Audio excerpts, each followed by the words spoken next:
മനുഷ്യ സൃഷ്ടിപ്പിൻ്റെ ലക്ഷ്യം സാക്ഷാത്കരിക്കാൻ തന്നെ അറിഞ്ഞ് തൻ്റെ റബ്ബിനെ അറിയാൻ വിശുദ്ധ കലിമയിലൂടെയുള്ള യാത്രയിലൂടെ മാത്രമേ സാധ്യമാവൂ എന്നാണ് നാം പറഞ്ഞു വച്ചത്.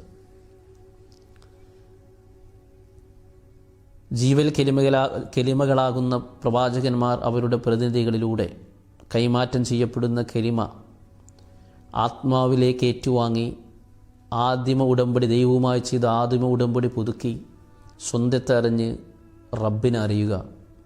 ഖുദ് ജാനി ഖുദാ ജാനി, ഖുദ് പഹ്ചാനി ഖുദാ പഹ്ചാനി, ഖുദ് ഷനാസി ഖുദാ ഷനാസി എന്ന് മഹാന്മാർ വിശദീകരിച്ച സ്വന്തത്തിൻ്റെ യാഥാർത്ഥ്യത്തെ തിരിച്ചറിഞ്ഞ് അതിലൂടെ മാത്രമേ ദൈവത്തെ തിരിച്ചറിയാൻ സാധിക്കൂ എന്ന വലിയ ഒരു സത്യമാണ് പരിശുദ്ധ കലിമയിലൂടെയുള്ള യാത്ര നമ്മെ ബോധ്യപ്പെടുത്തുന്നത്.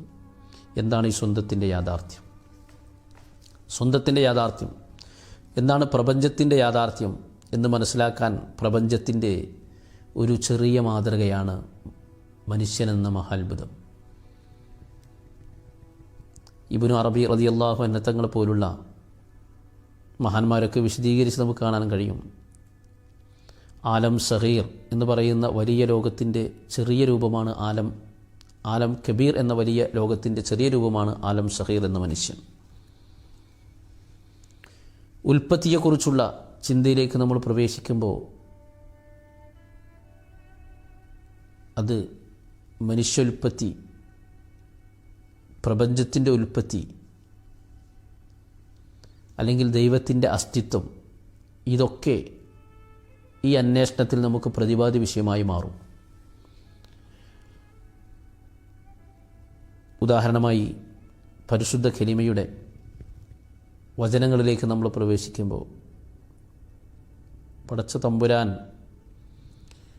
തൻ്റെ പ്രതിനിധികളിലൂടെ തിരഞ്ഞെടുത്ത് കൈമാറിയ ഈ വലിയ സത്യം, വലിയ യാഥാർത്ഥ്യം, ഈ പ്രാപഞ്ചിക രഹസ്യം, വാക്കുകൾ കൊണ്ട് വിശേഷിപ്പാൻ കഴിയാത്ത ആ വലിയ വസ്തു വിശുദ്ധ വചനം, അതിൻ്റെ ഒന്നാമത്തെ വചനം അഷ്ഹദു അല്ലാ ഇലാഹ ഇല്ലല്ലാ എന്ന് പറയുമ്പോൾ ഞാൻ പറഞ്ഞു, കലിമയുടെ വ്യത്യസ്ത നാമങ്ങളെക്കുറിച്ചും നമ്മൾ പരിചയപ്പെട്ടു. ഓരോ കലിമയുടെ ഓരോ അവസ്ഥകൾക്കനുസരിച്ചാണ് ആ നാമങ്ങൾ അതിന് കൊടുത്തത്, അല്ലേ?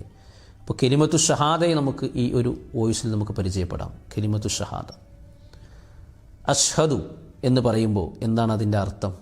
അഷ്ഹദു, ഞാൻ സാക്ഷ്യം വഹിക്കുന്നു. അൻ, കാര്യം. ലാ ഇലാഹ ഇല്ലല്ലാ, ലാ ഇലാഹ ഇല്ലല്ലാ എന്ന വചനത്തിന് ഞാൻ സാക്ഷ്യം വഹിക്കുന്നു, അല്ലേ? രണ്ടാമത് വ അഷ്ഹദു, ഞാൻ സാക്ഷ്യം വഹിക്കുന്നു അന്ന മുഹമ്മദൻ റസൂലുള്ള, മുഹമ്മദ് സല്ലല്ലാഹു അലൈഹി വസല്ലം അള്ളാഹുവിൻ്റെ പ്രവാചകനാണെന്ന്. രണ്ട് വചനം.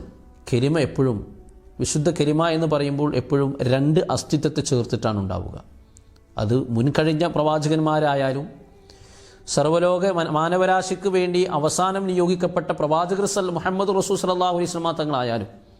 ഉദാഹരണമായി ആദം നബി അലൈഹി ഇസ്ലാമിൻ്റെ കാലഘട്ടത്തിലെ കലിമ, ആദം നബി അലൈഹി ഇസ്ലാമിൻ്റെ കലിമ, അല്ലേ? മുഴുവൻ 1.25 ലക്ഷം പ്രവാചകന്മാരും അവരുടെ അസ്തിത്വത്തെ തിരിച്ചറിഞ്ഞ് അവരുടെ റബ്ബിനെ അറിയാൻ വേണ്ടി അവർ ചെയ്ത കരാറിൽ അവർ ചൊല്ലിയ, അവരറിഞ്ഞ, അവരനുഭവിച്ച, അവരായിത്തീരാൻ വേണ്ടി അള്ളാഹു അവർക്ക് കൈമാറിയത് അഷ്ഹദു അല്ലാ ഇലാഹ ഇല്ലല്ലാഹ് അഷ്ഹദു അന്ന മുഹമ്മദ് റസൂലുള്ളാഹ് എന്ന കലിമയായിരുന്നു. എന്നാൽ ആ പ്രവാചകന്മാരുടെ സമുദായങ്ങൾക്ക് കൈമാറിയ കലിമ, അപ്പോൾ ആദം നബി അലൈഹി ഇസ്ലാമിൻ്റെ സമുദായത്തിൻ്റെ കലിമ ലാ ഇലാഹ ഇല്ലല്ലാഹ് ആദം സഫിയുല്ലാ എന്ന കലിമയായിരുന്നു. നൂഹ് നബി അലൈഹി ഇസ്ലാമിൻ്റെ സമുദായങ്ങളുടെ കലിമ ലാ ഇലാഹ ഇല്ലല്ലാഹ് നൂഹ് നജിയുല്ലാ എന്നായിരുന്നു. ദാവൂദ് നബി അലൈഹി ഇസ്ലാമിൻ്റെ സമുദായത്തിൻ്റെ കലിമ ലാ ഇലാഹ ഇല്ലല്ലാഹ് ദാവൂദ് ഖലീഫത്തുല്ലാ. ഇബ്രാഹിം നബി അലൈഹി ഇസ്ലാം ലാ ഇലാഹ ഇല്ലല്ലാഹ് ഇബ്രാഹിം ഖലീലുല്ലാ. ലാ ഇലാഹ ഇല്ലല്ലാഹ് മൂസ കലീമുല്ലാ. ലാ ഇലാഹ ഇല്ലല്ലാഹ് ഈസാ റൂഹുല്ലാ. ഇതൊക്കെ ആ കലിമയുടെ ഓരോ ഘട്ടങ്ങളാണ്.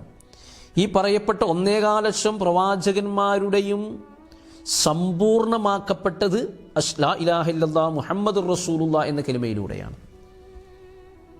പരിശുദ്ധ ഖുർആനിലെ സൂറത്ത് ആൽ ഇംറാനിലെ വഇദ് അഖദ മിസാഖൻ നബീൻ, പ്രവാചകന്മാരിൽ നിന്ന് സ്വീകരിച്ച കരാറിനെ വിശദീകരിക്കുന്നിടത്ത് വളരെ വ്യക്തമായി ഇത് വിശദീകരിക്കുന്നുണ്ട്. മുഴുവൻ പ്രവാചകന്മാരും ചൊല്ലിയ കലിമ, അവരനുഷ്ഠിച്ച കലിമ, അവർ സാക്ഷാത്കരിച്ച കലിമ, അവർ ജീവിതത്തിൽ സ്വന്തമാക്കി മാറ്റിയ പാനം ചെയ്ത കലിമ ലാ ഇലാഹ ഇല്ലല്ലാഹ് മുഹമ്മദുർ റസൂലുള്ളാഹ് എന്ന കലിമയായിരുന്നു.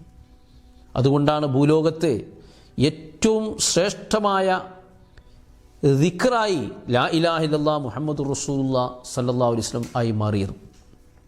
ഇവിടെ എങ്ങനെയാണ് ഈ സാക്ഷിത്വം ആയി നമുക്ക് സാധിക്കുക? അതത് സമുദായത്തിൻ്റെ സാക്ഷിത്വം അതത് പ്രവാചകരിലൂടെ, അവരാ പ്രവാചകനെ കാണുമ്പോഴാണ് സാക്ഷിത്വം കിട്ടുന്നത്. നമുക്കെങ്ങനെയാണ് ലാ ഇലാഹ ഇല്ലല്ലാഹ്ക്ക് നമ്മൾ സാക്ഷിയാവുക? അല്ലേ? ഇപ്പോൾ നമ്മൾ ഇവിടെ ഓറഞ്ച്, മുന്തിരി, പ്ലേറ്റ്, ഗ്ലാസ്, ലോറി, കാറ്, അല്ലേ, വാഹനങ്ങൾ, ബിൽഡിങ്ങുകൾ, അല്ലേ, ഇതൊക്കെ നമ്മളൊരു പേപ്പറിൽ എഴുതി വെച്ചു. ഒരു പേപ്പറിൽ നമ്മളിങ്ങനെ എഴുതി വെച്ചു പല പേരുകളും.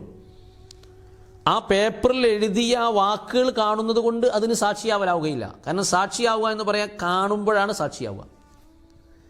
ആ എഴുതപ്പെട്ട സാധനങ്ങൾ നമ്മൾ നേരിട്ട് നമ്മൾ ആ ഫ്രൂട്ട്സ് ആണെങ്കിൽ ഫ്രൂട്ട്സ്, അല്ലെങ്കിൽ ബിൽഡിംഗ് ആണെങ്കിൽ വാഹനങ്ങളാണെങ്കിൽ, അല്ലേ, അത് നമ്മൾ നേരിട്ട് കാണുമ്പോൾ, ഇപ്പോൾ ഞാൻ ഈ ക്യാമറ അല്ലെങ്കിൽ ബൾബ് അല്ലെങ്കിൽ ഈ ഗ്ലാസ്, ഇതൊക്കെ ഞാൻ നേരിട്ട് കാണുമ്പോഴാണ് സാക്ഷിയാവുന്നത്. അത് എഴുതിയത് കൊണ്ട് സാക്ഷിയാവില്ല, അല്ലേ? ഇതുപോലെ ലാ ഇലാഹ ഇല്ലല്ലാഹ്ക്ക് നമ്മൾ സാക്ഷിയായി എന്ന് പറയുമ്പോൾ അത് എഴുതിയത് എന്തല്ല, അതല്ല, അതിൻ്റെ യാഥാർത്ഥ്യമല്ല, അത് അതിനെ അറിയിക്കുന്ന ഒരു വസ്തുവാണ്, അല്ലേ?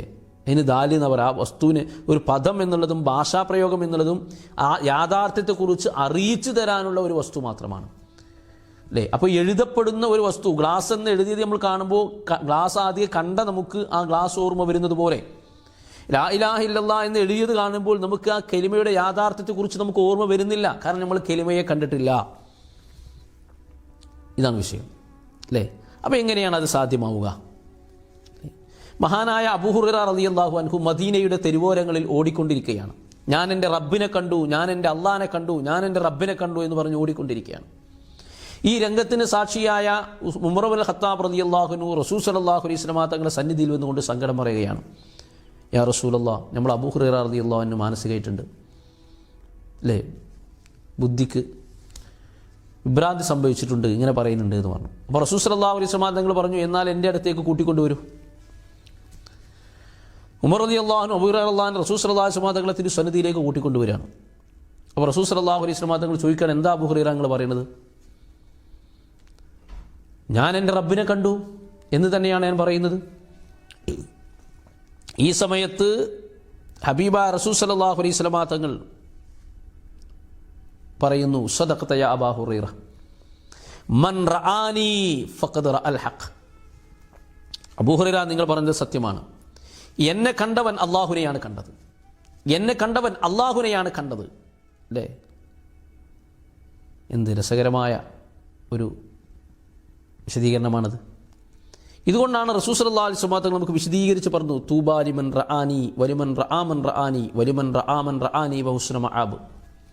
എന്നെ കണ്ടവർക്ക് സന്തോഷം, എന്നെ കണ്ടവരെ കണ്ടവർക്ക് സന്തോഷം, എന്നെ കണ്ടവർക്ക് സന്തോഷവും നല്ല സങ്കേത സ്ഥലവുമുണ്ട് എന്ന് പറയുമ്പോൾ ഈ കാഴ്ചയുടെ പൊരുൾ ജീവൽ കെലിമയാകുന്ന പ്രവാചകന്മാരെ സാക്ഷിയാവുന്നതിലൂടെയാണ് ആ വിശുദ്ധ കെലിമയെ സാക്ഷിയാവാൻ സാധിക്കുന്നത്. ഇങ്ങനെ വരുമ്പോൾ ഹബീബായ റസൂൽ സല്ലല്ലാഹു അലൈഹി വസല്ലം തങ്ങളെ കാലശേഷം കെലിമയെ കാണുക എന്ന് പറയുന്ന സംഭവം, ആ യാഥാർത്ഥ്യം എങ്ങനെയാണ് പ്രായോഗികമായി നമുക്ക് സാധ്യമാവുന്നത് എന്ന ചർച്ചയിലാണ് ജീവൽ കെലിമയായി പ്രവാചകരുടെ പ്രതിനിധികളായി അതത് കാലത്ത് ജീവിക്കുന്ന ഈ കെലിമ കൈമാറുന്ന മശായിഖന്മാരുടെ സാന്നിധ്യത്തിൽ നിന്ന് അത് കണ്ടെത്തുകയും അധ്വാനിക്കുകയും ഈ കാഴ്ച, ഈ തിരുദർശനം സഫലമാവുകയും ചെയ്ത് അതിലൂടെ ദൈവദർശനം സഫലമാകാൻ നമ്മൾ കഠിനാധ്വാനം ചെയ്യുകയും വേണമെന്നൊരു യാഥാർത്ഥ്യം നമുക്ക് മനസ്സിലാക്കാൻ കഴിയുക. അപ്പോൾ അഷ്ഹദു അല്ലാ ഇലാഹ ഇല്ലല്ലാഹ് എന്ന് ഒരു വ്യക്തി കളവ് പറയാതെ സത്യം പറയണമെങ്കിൽ, അല്ലെങ്കിൽ അവൻ പറയുന്നത് കള്ളസാക്ഷിയാണ്, കാണാത്തതിനെക്കുറിച്ച് കണ്ടു എന്ന് സാക്ഷ്യം വഹിക്കുന്നു. മുഹമ്മദുർ റസൂലുള്ളാഹ് എന്ന് കളവ് പറയാതെ സത്യം പറയണമെങ്കിൽ ഈ രണ്ട് കെലിമയിലുള്ള പരിശുദ്ധമായ അസ്തിത്വത്തെ അവൻ അറിയാനും പറയാനും കാണാനും അവന് സാധിക്കണമെങ്കിൽ അതിൻ്റെ പ്രായോഗിക രൂപമായി ആ കെലിമയായി അറിഞ്ഞ് ചേർന്ന് കെലിമയായി മാറിയ അവിടുത്തെ പ്രതിനിധികളാകുന്ന ആ കെലിമ കൈമാറുന്ന അധികാരികളാകുന്ന മശായിഖന്മാരിൽ നിന്ന് അവരെ കണ്ട് അത് സ്വീകരിച്ച് അവരുടെ ശിക്ഷണത്തിലായി അധ്വാനം ചെയ്ത് അവരിലൂടെ അതിൻ്റെ ഘട്ടം ഘട്ടമായ യാഥാർത്ഥ്യത്തിലേക്ക് കയറിച്ചെന്ന് ആ ദർശനം സാധ്യമാകുമ്പോഴാണ് അവൻ ഈ പരിശുദ്ധ കലിമയുടെ സാക്ഷാത്കാരം ലഭിച്ച ദൃഢമായ ഒരു അറിഞ്ഞ വിശ്വാസിയായി മാറുന്നത്.